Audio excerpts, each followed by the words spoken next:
மக்கள் அனைவருக்கும் வணக்கம். இந்த வீடியோவில் உங்களுடைய ஆதார் கார்டு, ஏடிஎம் கார்டு அல்லது ஸ்மார்ட் கார்டு போல் ஆன்லைனில் நீங்களே அப்ளை பண்ணி எப்படி வாங்குறதுன்றதை இந்த வீடியோவில் பார்க்கலாம்.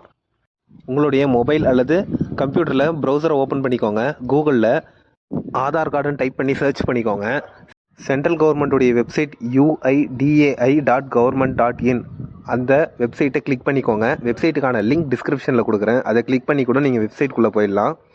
வெப்சைட் ஓப்பன் ஆனதும் இந்த வெப்சைட்டில் ஆதார் கார்டு ரிலேட்டடாக நிறைய சர்வீஸ் இருக்கும். அதில் ஸ்க்ரால் பண்ணி கீழே வந்தீங்கன்னா ஆர்டர் ஆதார் பிவிசி கார்டுன்னு ஒரு ஆப்ஷன் இருக்கும். அதை கிளிக் பண்ணிக்கோங்க. நெக்ஸ்ட் பேஜில் லாகின்ட்டு ஒரு ஆப்ஷன் இருக்கும். அதை கிளிக் பண்ணிக்கோங்க.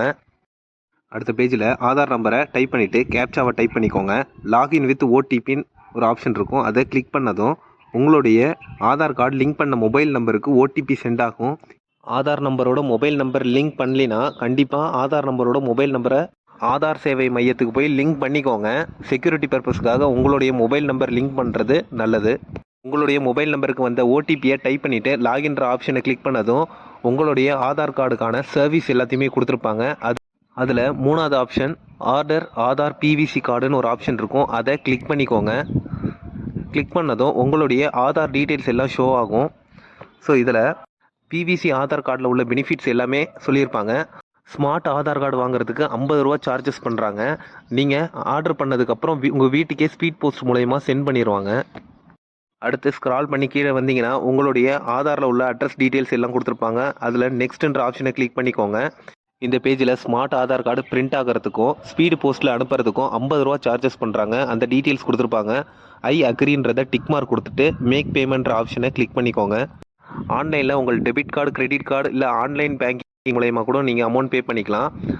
அது மட்டும் இல்லாமல் பேடிஎம், ஃபோன்பே, ஜிபே இதன் மூலயமா கூட நீங்கள் பார்கோடை ஸ்கேன் பண்ணி கூட நீங்கள் பேமெண்ட் பண்ணிக்கலாம். நீங்கள் பார்கோடை ஸ்கேன் பண்ணி பேமெண்ட் பண்ணதுக்கப்புறம் உங்களுக்கு பேமெண்ட்டுக்கான ரெசிப்ட்டு டவுன்லோட் ஆகிடும் பிடிஎஃப்பில். அதை சேவ் பண்ணி வச்சுக்கோங்க. ஸோ அதில் உள்ள டிரான்சாக்ஷன் நம்பரை வச்சு நீங்கள் ஆன்லைன்லேயே ஸ்டேட்டஸ் செக் பண்ணிக்கலாம். இன்கேஸ் அமௌண்ட் ஃபெயிலியர் ஆகிடுச்சுன்னா நீங்கள் ரீபேமெண்ட் கொடுத்து மறுபடியும் பேமெண்ட் பண்ணால் தான் உங்களுக்கு ரெசிப்ட் டவுன்லோட் ஆகும். பிவிசி ஆதார் கார்டு அப்ளை பண்ணதுக்கப்புறம் பிவிசி ஆதார் கார்டுடைய ஸ்டேட்டஸை எப்படி ஆன்லைனில் செக் பண்ணுறதுன்றதை பார்க்கலாம். எகைன் ஹோம் பேஜில் ஆதார் அப்டேட் ஹிஸ்ட்ரின்னு ஒரு ஆப்ஷன் இருக்கும். கடைசியாக அதை கிளிக் பண்ணிக்கலாம். கிளிக் பண்ணதும் கீழே உங்களுக்கு ஆதார் கார்டு இது வரைக்கும் எத்தனை முறை நீங்கள் அப்டேஷன் பண்ணியிருக்கீங்கன்ற டீட்டெயில்ஸ் காட்டும். அதில் கடைசியாக நம்ம இப்போ அப்டேஷன் பண்ண டீட்டெயில்ஸும் ஷோ ஆகும். அதை கிளிக் பண்ணிங்கன்னா உங்களுடைய கரண்ட் ஸ்டேட்டஸ் பிரிண்ட் இன் ப்ராக்ரஸ்ன்றதை காட்டும். 2-3 டேஸ் கழித்து செக் பண்ணிங்கன்னா உங்களுடைய ஸ்மார்ட் ஆதார் கார்டு டிஸ்பேச் பண்ணி அதோடைய டேட்டை அதில் காட்டியிருப்பாங்க. இந்த வீடியோ பிடிச்சிருந்தால் லைக் பண்ணுங்கள், கமெண்ட் பண்ணுங்கள், மறக்காமல் சப்ஸ்கிரைப் பண்ணுங்கள்.